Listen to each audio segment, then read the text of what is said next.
When it comes to the NBA, you never know 100% that a player you draft is going to work out. Sometimes you can make a deal that really turns out well, helping add an extra role player that might push a team from good to great, and other times you might end up unknowingly giving up a future star. In a lot of these cases, it's extremely difficult to tell if the right decision was made. Nonetheless, this has happened to many teams. So with that being said, let's take a look at the worst trades to ever happen in NBA history. Welcome to NBA Insider.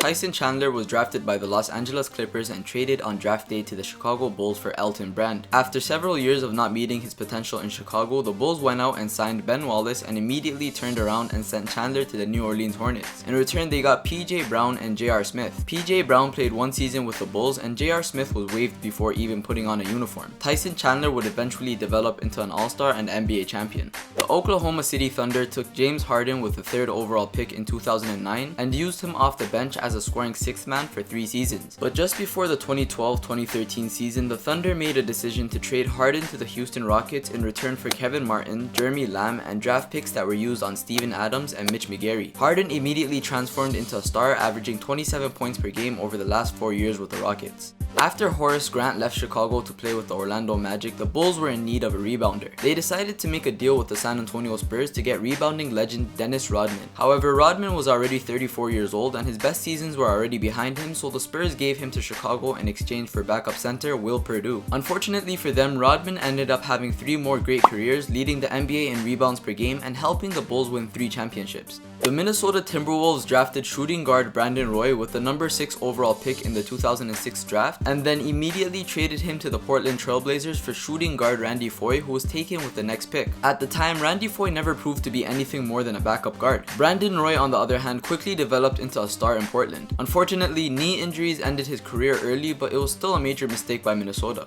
Usually, when a star player is traded for prospects, the team giving up the star is the one that ends up regretting it. But with the case of Deron Williams being dealt to the New Jersey Nets from Utah Jazz, it was actually the Nets that ended up regretting things. At the trade deadline in 2011, the Nets sent Derek Favors, Devin Harris, and draft picks that would turn into Enes Kanter and Gorgui Dieng to Utah in exchange for Deron Williams. He quickly dropped from his status as one of the best point guards in the game and ended up being waived by the Nets in 2015. Most NBA fans might not know this, but back in 1998, it was actually the Golden State Warriors that drafted Vince Carter. However, on draft day, the Warriors decided to send Vince Carter to the Toronto Raptors with some extra money in exchange for Antoine Jameson. Following this trade, Vince immediately developed into a star player, winning Rookie of the Year. Antoine Jameson himself also developed in his own way, but that was because he was the best player on a bad team. In all of the postseasons, he performed great. Still a loss for the Warriors in my opinion. After LeBron James left the Cleveland Cavaliers to go to the Miami Heat before the 2010-2011 season, the Cavaliers prepared to make quick moves. With much of the roster still there minus LeBron James, the Cavs went from one of the best to one of the worst teams in the league. They needed to begin rebuilding quickly. Because of this, they decided to make a deal with the Los Angeles Clippers at the trade deadline. Los Angeles sent Baron Davis and an unprotected 1st round pick to the Cavs for Jamario Moon and Mo Williams. So what makes this such a bad trade? That draft pick was used to pick up Kyrie Irving. Back in 2012, when Gerald Wallace was still playing for the Portland Trailblazers, he was averaging 13.3 points and 6.6 rebounds. Because of this fairly impressive performance, the New Jersey Nets felt that they needed to make a deal to get Wallace. At the trade deadline, they sent Sean Williams and Mehmet Okur and a 1st round pick to the Portland Trailblazers to get Wallace for the rest of the season and the season after. Unfortunately for New Jersey, just a few months later, that draft pick ended up being Damian Lillard.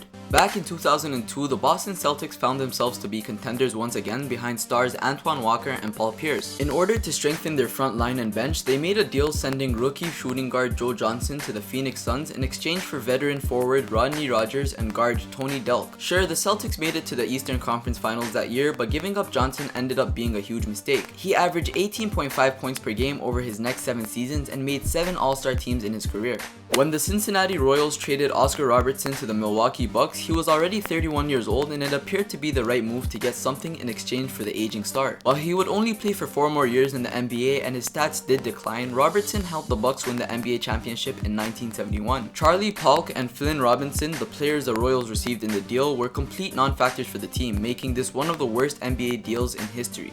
After giving away Eddie Curry, it was clear that the Chicago Bulls needed a low post scoring power forward. Luckily, Chicago had the 2nd pick in the draft that year. They took power forward LaMarcus Aldridge which looked like a brilliant move at the time. But shortly after, they traded Aldridge to the Portland Trail Blazers in return for forward Tyrese Thomas. LaMarcus Aldridge became the exact player that the Bulls needed, and Chicago would end up really regretting their decision.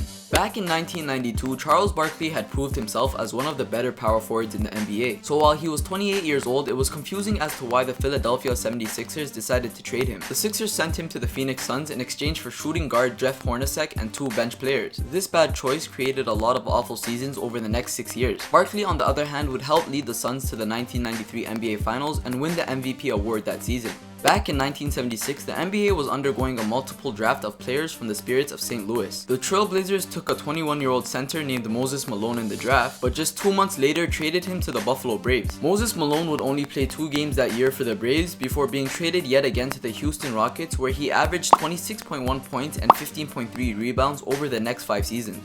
Back in 1980, the Cleveland Cavaliers and the Los Angeles Lakers made a trade that seemed to be the right choice at the time. The Cavs traded Butch Lee and a 1982 first-round pick to the Lakers in exchange for Don Ford and a 1980 first-round pick. If you're wondering who Don Ford is, he was a 6'9" forward who scored a measly 3,016 points for his career and who was averaging just 3 points for the Lakers when the Cavs made the trade. This was a perfect deal for the Cavs until the 1982 pick that the Lakers received started to shine. This player was none other than James Worthy, a 6'9" forward from North Carolina. He ended up developing into a star, averaging 17.6 points per game and helping the Lakers win 3 championships in his 12-year NBA career.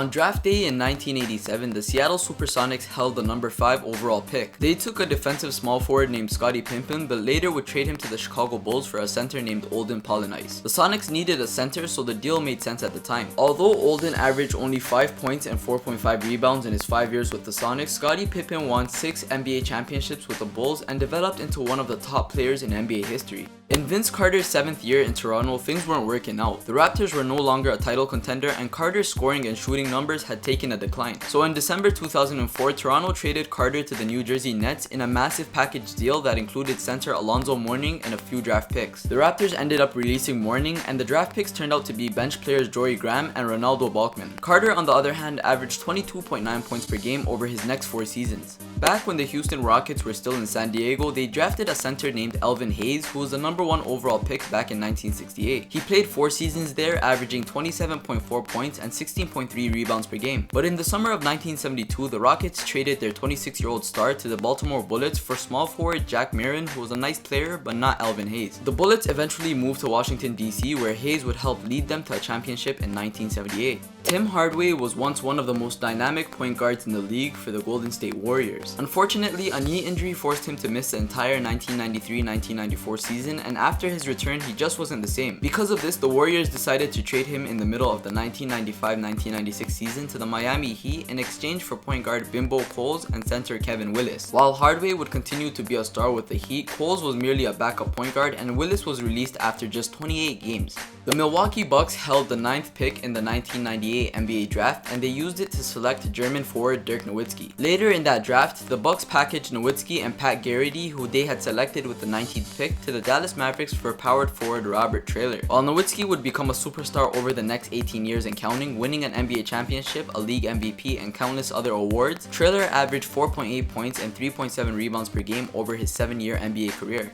With a filled lineup that included Juwan Howard and Ben Wallace, the Washington Wizards decided to make a deal to give themselves a more complete team. They traded 25-year-old power forward Chris Webber to the Sacramento Kings in exchange for shooting guard Mitch Richmond and forward Otis Thorpe. Richmond had made 7 consecutive All-Star teams and averaged 23.5 points over that period, so it looked like a good deal. But he was 33 years old and his stats began to drop off quickly, so did the Wizards' winning records. While Richmond spent only 3 seasons in Washington, Webber developed into a superstar in Sacramento and helped lead the Kings to several deep playoff runs. With the 13th overall pick in the 1996 NBA draft, the Charlotte Hornets took a gamble on a talented high school kid from Philadelphia named Kobe Bryant. Unfortunately for them, negotiations with the 18-year-old went poorly over the next few weeks, and the Hornets decided they were better off trading Kobe Bryant to the Los Angeles Lakers in exchange for center Vlad Divac. The Hornets would make a nice playoff run with Divac on the team, but he would leave as a free agent just 2 seasons after. Bryant, on the other hand, won 5 NBA championships with the Lakers and developed into one of the best players of all time. Wilt Chamberlain was already an NBA NBA legend when he was traded by the Philadelphia 76ers to the Los Angeles Lakers in 1968. He had led the NBA in scoring average and rebounding average 7 times, including a season in which he scored 50.4 points per game. So the Sixers traded him away, receiving Jerry Chambers, Archie Clark, and Darryl Imhoff in return. None of those players had a long-term effect with Philadelphia. Wilt Chamberlain, on the other hand, finished out his career averaging 17.7 points and 19.2 rebounds per game and winning a championships in LA. Kareem Abdul-Jabbar was already an established star at the time that the Milwaukee Bucks decided to trade him to the Los Angeles Lakers. In his final season with the Bucks in 1974 and 75, he averaged 30 points, 14 rebounds, and 3.3 blocks per game. In return for the future Hall of Famer, Milwaukee received a package of underwhelming players such as Junior Bridgman, Dave Myers, and Elmore Smith. Kareem Abdul-Jabbar played 14 more years, winning 5 championships with the Lakers.